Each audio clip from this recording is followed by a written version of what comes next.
Coming up, the current Conservative government have suffered the most by-election defeats of any government since the 1960s. But it's not just simply normal by-election losses that have caused that huge majority to shrink by more than half. In this video, we look at the background and context of each individual seat loss suffered by the Tories under Rishi Sunak. It's a tale of corruption, sexual misconduct, internal conflict, and flagrant abuse of the standards for public life. Grab your popcorn and stay tuned.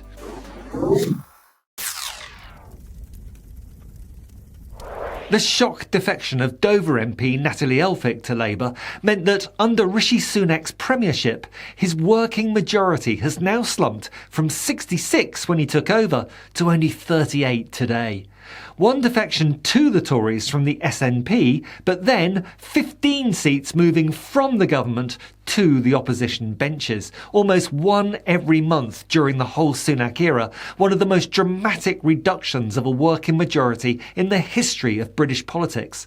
Let's take a closer look at each step in this journey of sleaze, misconduct and defection. But before we do, please take a moment to leave a comment, like this video, share it to your social media and subscribe to the channel if you haven't already done so. 1st of November 2022, barely a week after Sunak's coronation by the Tory party, Matt Hancock, the former leadership candidate and health minister during the COVID pandemic, had the whip removed after he accepted an offer to appear on TV's reality show I'm a Celebrity, Get Me Out of Here. Apparently, that's a worse crime than wasting billions of pounds on a useless test and trace system, killing thousands of old people by discharging patients from hospitals to care homes without adequate COVID-19 testing, or breaking his own social distancing guidelines by engaging in an extramarital affair with his aide, Gina Coladangelo. The disgraceful and pathetic Matt Hancock still sits to this day as an independent MP. 7th of December 2022, Julian Knight, the Conservative MP for Solihull, was suspended following allegations of serious sexual misconduct, prompting an investigation by the police. The Met eventually said that no further action would be taken against him due to insufficient evidence, but Knight remains suspended from the Conservative Party following additional complaints lodged against him by other alleged victims of his predatory sexual behaviour. 26th of April 2023, basket case Andrew Bridgen, quite possibly the thickest man in Westminster, was kicked out of the Conservative Party last year after comparing COVID vaccines to the Holocaust. The North West Leicestershire MP claimed a consultant cardiologist told him COVID jabs were causing serious harms, adding that the vaccine programme was the biggest crime against humanity since the Holocaust. He stood by his comments following his expulsion, saying he would use his newfound freedom as an independent MP to fight for justice for all those harmed, injured and bereaved due to governmental incompetence. A High Court judge had previously ruled that Bridgen had lied under oath and behaved in an arrogant, abusive and aggressive manner in a dispute over his family business, including a finding that he pressured a police inspector to investigate his brother over false allegations of fraud. 10th of June 2023, Nigel Adams, Tory MP for Selby and Anstey, resigned. Adams was a close ally of Boris Johnson, and his resignation was largely seen as two fingers up to Rishi Sunak in a show of solidarity with Boris Johnson following Johnson's own resignation as an MP. Adams' resignation triggered a by-election in Selby and Anstey, a seat that had been a Conservative stronghold, but which was won by the Labour Party, making another significant loss for the Tories. 26th of August 2023. Nadine Dorries, Tory MP for Mid Bedfordshire and the former Culture Secretary, was next to resign, with another two-fingered salute to the hapless Sunak. Her resignation came amid controversy and criticism over her failure to follow through on previous commitments, and concerns about her conduct, sobriety and wacko statements. Dorries had been another close ally of former Prime Minister Boris Johnson, who Sunak failed to win round. Her resignation triggered a by-election in Mid Bedfordshire, another Tory stronghold, which was subsequently snaffled off them by the Labour Party. 24th of October 2023, Peter Bone, Tory MP for Wellingborough, was suspended from the Conservative Party following allegations of bullying and sexual misconduct towards a parliamentary staffer, including waving his genitalia in said staffer's face. These allegations led to a significant investigation under Parliament's Independent Complaints and Grievance Scheme. The investigation concluded that there was sufficient evidence to warrant his suspension from Parliament. Facing considerable pressure and the prospect of a recall petition, Bone resigned as an MP the following month, triggering a by-election in Wellingborough, won again by the Labour Party, marking another significant loss for the Tories in one of their former strongholds. 25th of October 2023. Crispin Blunt, Tory MP for Reigate, was suspended from the party following allegations of inappropriate behaviour and sexual misconduct. The suspension occurred amid a series of allegations that had been made against him of sexual misconduct towards a parliamentary staffer. Blunt was arrested on suspicion of rape and possession of controlled substances and released on bail. He denies the allegations of rape. He remained suspended from the Tory party and instructed to stay away from the parliamentary estate. 6th of December 2023.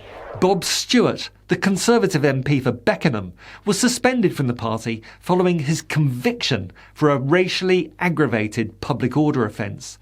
The incident involved racially offensive remarks he made towards a Bahraini human rights activist outside a government building in London. Following his conviction, the Tories suspended him from the party. Stewart announced his intention to appeal the conviction. The appeal was successful and Stewart's conviction was overturned. However, the suspension from the Conservative Party remained in place pending further internal review. He continues to sit to this day as an independent MP. 15th of January 2024, the first in this long list that related to a matter of principle. Chris Skidmore, the Conservative MP for Kingswood, Bristol, is a former energy minister and a prominent advocate for green policies.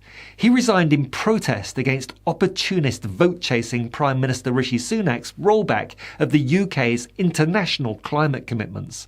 Skidmore was a strong supporter of the UK's net zero targets and other environmental policies. He resigned because he felt Sunak was backtracking on important climate initiatives by issuing new licences for new North Sea oil and gas fields. Skidmore's resignation triggered another by-election in Kingswood, another Tory stronghold, which again was won by Labour with a massive swing.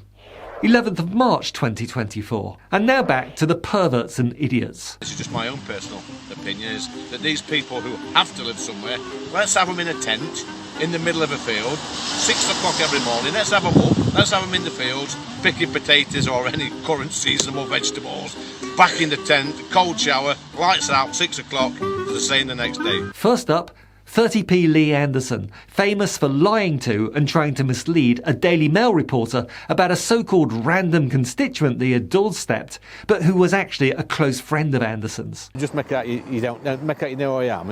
You know I'm the candidate, but not a friend. All right.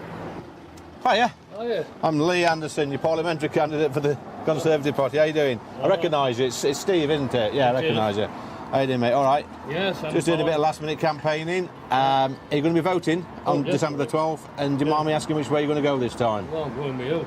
I'll watch that video. Yeah. What do you mean, putting antisocial people in tents? Yeah, I think you were a bit soft. That now. I think you're a bit soft on it. A bit soft? Yeah. Anderson eventually lost the Tory whip, not for his utter dishonesty, but for making racist comments about Islamist mates controlling Mayor of London Sadiq Khan on his GBB's news show that Lee Anderson himself presents. Welcome to post-Brexit British politics. Anderson then repeatedly refused to apologise. The former deputy chairman of the Tories was supposed to be a symbol of the realignment of British politics in 2019 when the red wall of Labour voting constituencies in the north of England fell to the Tories. After Anderson's suspension from the party, he ended up defecting to Reform UK Party Limited in March this year, which tells us a lot about the state the Tories are now in. But better was still to come. 5th of April 2024. Scott Benton, Conservative MP for Blackpool South, was suspended from the party on April 5th, 2023 following a scandal involving breaches of parliamentary lobbying rules. This suspension ultimately led to his resignation from Parliament a year later. He was found to have breached parliamentary lobbying rules following an undercover investigation by the Times newspaper, which revealed that Benton had offered to lobby ministers on behalf of a fake company in exchange for money. Following the conclusion of the investigation and Benton's suspension, a recall petition was launched by his constituents. The recall petition gathered the necessary signatures to trigger a by-election, which of course resulted in yet another Labour victory, breaking records for the number of opposition wins in by-elections in the post-war era. 9th of April 2024. William Ragg, the Brexit extremist MP for Hazel Grove, gave up the whip after he admitted to the Times he'd given out his colleagues' personal phone numbers to someone he'd met on a dating app. As a justification, this pathetic Tory specimen said the person had compromising things on me. They wouldn't leave me alone. Scotland Yard later said it was investigating a honey trap scam after it was suggested at least 12 men in political circles received unsolicited messages raising security concerns. Ragg's decision to voluntarily give up the whip followed days of uncertainty where the Westminster bubble were assuming that Sunak would fire him. Weakling Sunak failed to take this action, which led to intense criticism from within Conservative ranks, with a senior Tory source telling Sky News, "Rishi is so weak, Ragg decided he'd have to fire himself instead." 15th of April 2024. As reported in a recent Truth to Power video, Mark Menzies, Conservative MP for Fylde, was suspended from the party following allegations of misuse of campaign funds, which led to his suspension. The allegations included financial irregularities and inappropriate allocation of campaign resources. The Times reported Menzies misused campaign funds and demanded thousands of pounds from a local party activist to pay off so-called bad people in the middle of the night who were holding him hostage and threatening to kill him unless he paid for damages he'd apparently caused during a night of rampant orgying and the use of hard drugs. 27th of April 2024. And after that sordid Tory tale, we come to the rather more straightforward case of Dr Dan Poulter, the Conservative MP for Central Suffolk and North Ipswich, who defected to the Labour Party.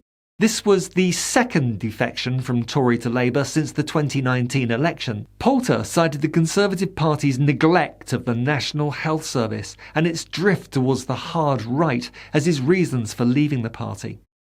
Poulter, a part-time doctor while an MP, explained that he defected to the Labour Party because he was finding it increasingly difficult to look his NHS colleagues in the eye as a Tory. 8th of May 2024. Right-winger Natalie Elphicke, the Conservative MP for Dover, defected to the Labour Party in a dramatic move announced just moments before Prime Minister's questions. Elphicke cited broken promises and the tired and chaotic state of Rishi Sunak's government as her reasons for switching parties. She said she'd be standing down at the next general election.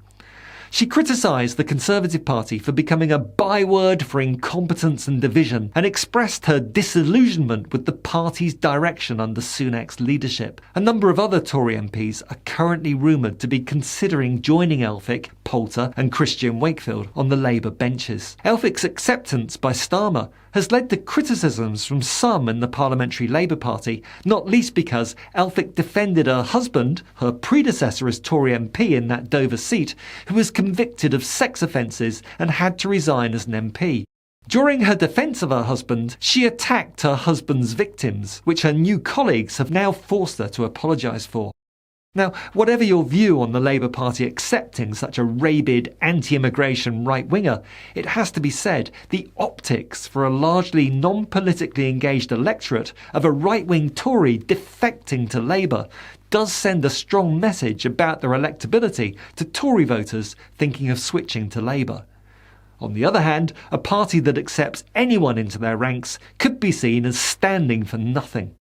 What is sure is that this constant reduction in the Tory majority under the rudderless Sunak is about to get even more precipitate at the next general election. Let me know your thoughts in the comments below.